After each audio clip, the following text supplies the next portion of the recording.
Berikutnya tradisi minta maaf. Pertama, ini nggak ada hubungannya dengan Lebaran sebenarnya.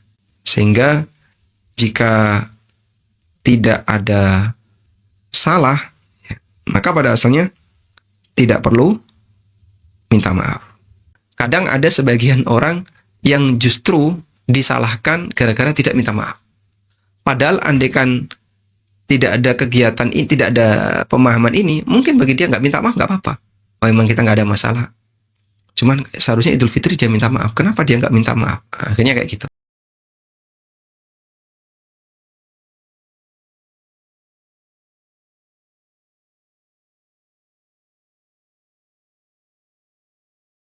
Itu ada yang berkaitan dengan eh, makanan dan pakaian. Yang itu hukum asalnya mubah. Yang pertama kita sebut terkait materi. Ya, kalau terkait materi, di situ ada makanan misalnya. Saat hari raya, makanannya apa? Ketupat, lepet, lontong, opor. Terus apa lagi mas biasanya? Jadah. Ya, kalau Jogja kan jadah ya. Kemudian apa ini? Tape ketan, emping. Terus aneka kue, ada nastar, lidah kucing, kemudian dan kastengel dan aneka jenis makanan yang lain. Baik. Kemudian ada juga yang bentuknya pakaian. Budayanya misalnya orang ketika lebaran memakai pakaian seperti ini. Pakai sarung dan dulu ya. Kalau sekarang kayaknya sudah ada pergeseran sehingga orang pakai jubah yang laki-laki ke lapangan hal yang biasa. Intinya yang ini hukum asalnya mubah. Mubah selama tidak melanggar syariat. Hukum asal adalah mubah selama tidak melanggar agama. Baik. Maka masalah makanan, masalah pakaian bebas. Orang tidak harus mengkonsumsi korma, orang tidak harus memakan kambing, dan seterusnya. Yang kedua berkaitan dengan kegiatan. Terkait kegiatan. Ada budaya apa di tempat kita terkait kegiatan? Pertama, kumpul bareng keluarga. Sehingga yang jauh-jauh mudik, balik ke kampung halaman. Boleh nggak kayak gini Pak? Ini murni tradisi yang tidak ada kaitannya dengan syariat. Dan orang mau kumpul keluarga, mau tanggal 1, tanggal 2, tanggal 10, tanggal 30 kan terserah. Mau bulan Syawal, bulan Dzulqa'dah, mau bulan Januari, bulan Februari, bebas. Apalagi sifatnya adalah memanfaatkan momen liburan panjang. Maka yang kami pahami, kumpul bareng keluarga, sehingga ada tradisi mudik, ini hukum asalnya mubah.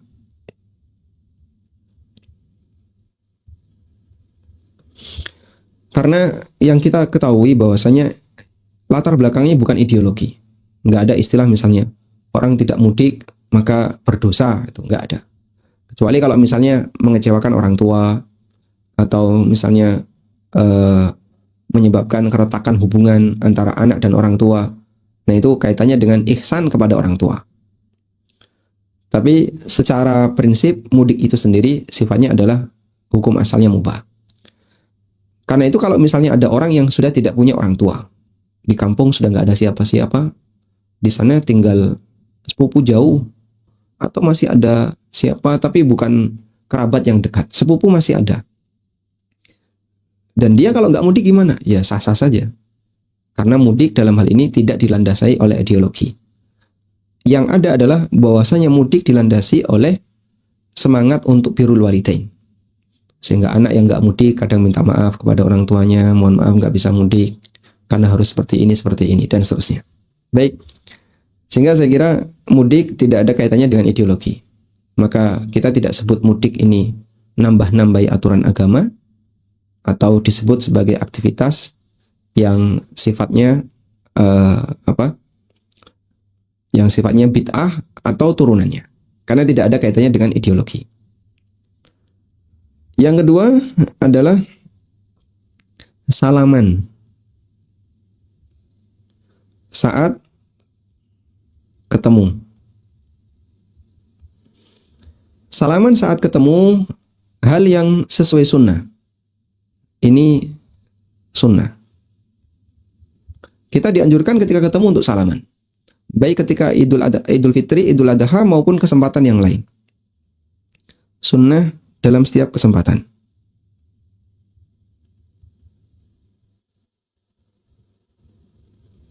Baik. Bahwa salaman ketika ketemu adalah sunnah dalam setiap kesempatan. Sudah? Sebagaimana praktek para sahabat, mereka ketika ketemu, yang dilakukan adalah musafahah, salaman. Sebagaimana keterangan Anas, coba kita lihat. Tentang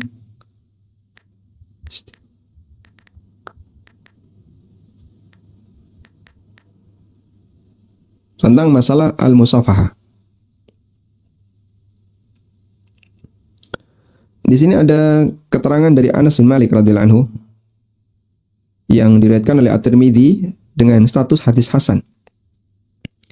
Dari Anas radhiyallahu anhu beliau mengatakan, qala rajulun, ada orang yang bertanya, "Ya Rasulullah, ar-rajulu minna yulki akhahu aw sadiqahu ayanhani lahu?" Ya Rasulullah, kalau ada di antara kita yang ketemu dengan temannya atau saudaranya, apakah dia harus mu'anaqah? Apakah dia harus nunduk? Qala la. Kata Nabi SAW, jangan, enggak boleh. Qala afa yaltazimuhu wa yuqabbiluhu? Apakah dia harus berangkulan kemudian menciumnya? Qala la. Kata Nabi SAW, tidak perlu. Qala fayakhudhu biyadihi wa yusafihuhu? Apakah dia cukup salaman? Qala na'am. Jawab Nabi SAW, iya. Sehingga beliau ditanya oleh seseorang, ya Rasulullah, kalau ada orang ketemu, apakah saling nunduk? Jangan. Kalau begitu, apakah saling merangkul kemudian nanti dicium? Sebagaimana tradisi sebagian masyarakat, setiap kali ketemu mu'anaqah. Ya, lalu cipika-cipiki. Kata beliau, tidak. Terus, fayakhudhu biyadihi wa yusafihu? Cukup salaman? Qala na'am. Kata Nabi SAW, iya. Maka salaman ketika ketemu adalah sunnah. Selanjutnya, dan sunnah ini dilakukan di setiap kesempatan. Ketika Id gimana? Ya sama sebagaimana kesempatan yang lain. Yang C adalah mengucapkan tahniah. Mengucapkan tahniah. Yang tadi kalimatnya. Kalau kalimat yang dilakukan oleh para salaf, kalimat yang diucapkan para salaf adalah cukup bila minna wa minkum. Cukup bila pakai sigot majhul. Minna wa minkum. Cukup bila minna wa minkum. Bisa juga taqabbalallahu minna wa minkum. Taqabbalallahu minna wa minkum. Pertama dan yang kedua secara makna sama. Ini dengan yang ini sama. Ya. Dan ini tahniah yang berisi doa agar amal kita diterima. Bolehkah tahniah yang lain? Tahniah bebas. Misalnya selamat Idul Fitri atau kalimat minal aidin wal faizin, minal aidin wal faizin. Atau kalimat apa lagi biasanya? Atau kalimat Sugeng Riyadi. Ya. Sugeng Riyadi ini nama orang. Atau minal faizin wal faizin. Minal aidin ya. Minal aidin wal faizin. Atau yang semisal, bebas. Tapi untuk yang kedua ini tidak ada nilai doa. Sugeng Riyadi, selamat Idul Fitri, minal aidin wal faizin, nggak ada nilai doa. Baik. Yang D, nah ini yang unik ya. Yang D, minta maaf. Minta maaf. Ya. Kalau tahniah kita bisa sebut sunnah. Dan tadi kita sudah membahas bahwa terkait tahniah, bagi yang mengawali tidak ada nilai pahala. Bagi yang menjawab, insya Allah berpahala karena dia melakukan hal yang wajib. Sudah? Sehingga untuk tahniah tidak kita ulang pembahasannya.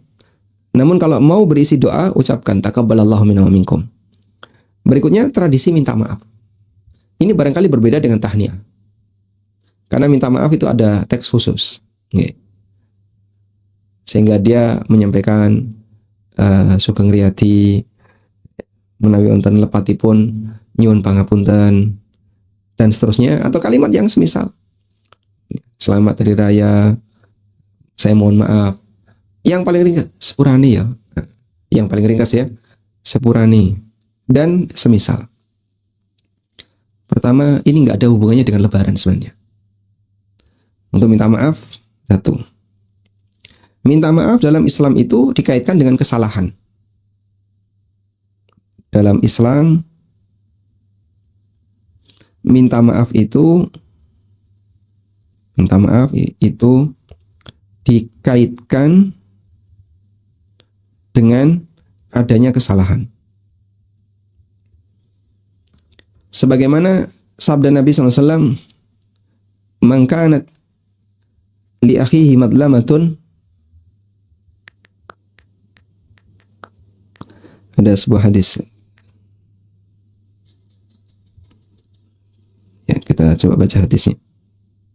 Nabi SAW pernah mengatakan, hadis sahih riwayat Bukhari dari Abu Hurairah radhiyallahu anhu, "Man kanat indahu madlamatun li akhihi min irdihi aw min syai'in falyatahallalhu minhu al-yawma." Siapa yang punya kezaliman kepada saudaranya, baik kezaliman terkait kehormatan atau yang lainnya, maka hendaknya dia minta untuk dihalalkan. Al-yawma, hari ini. Maksudnya adalah mumpung masih hidup. Qabla an la yakuna dinarun wala dirham, sebelum dinar dan dirham tidak laku. In kana lahu amalun salih ukhidha minhu biqadri madlamatihi. Kalau dia punya amal saleh, maka akan diambil sesuai dengan nilai kezalimannya. Wa illam yakun lahu hasanatun, kalau dia enggak punya amal saleh, maka dosa orang itu akan dilemparkan kepada orang yang zalim. Baik. Sehingga di sini yang namanya minta maaf dalam hadis ini, hadis riwayat Bukhari, itu dikaitkan dengan kesalahan. Kita tulis di sini hadis riwayat Bukhari. Baik. Karena itu kalau tidak ada kesalahan gimana Pak? Ya pada asalnya tidak perlu minta maaf. Sehingga jika tidak ada salah, maka pada asalnya tidak perlu minta maaf. Tidak perlu ada permintaan maaf. Dari sinilah kita bisa lihat apabila orang ketika Idul Fitri dia tidak minta maaf, maka jangan disalahkan. Dia belum minta maaf sama saya. Loh, kenapa? Ya enggak apa-apa, tapi harusnya Idul Fitri itu dia minta maaf. Nah, ini mewajibkan seseorang yang bukan kewajibannya. Akhirnya, ya mohon maaf ya, kadang ada sebagian orang yang justru disalahkan gara-gara tidak minta maaf. Padahal andaikan tidak ada kegiatan ini, tidak ada pemahaman ini, mungkin bagi dia nggak minta maaf nggak apa-apa. Memang kita nggak ada masalah. Cuman seharusnya Idul Fitri dia minta maaf. Kenapa dia nggak minta maaf? Nah, akhirnya kayak gitu. Itu namanya ilzam malam yalzam, mewajibkan orang yang bukan kewajibannya. Tidak ada kewajiban untuk minta maaf. Wallahu alam. Tapi kalau misalnya ada orang menyampaikan ke kita seperti itu gimana Pak? Saya minta maaf lahir batin, yang disengaja maupun yang tidak disengaja. Apakah kita perlu merespon? Ya sebaiknya Anda respon. Sebagai bentuk akhlak baik, membalas apa yang dinyatakan oleh orang itu. Wallahu a'lam.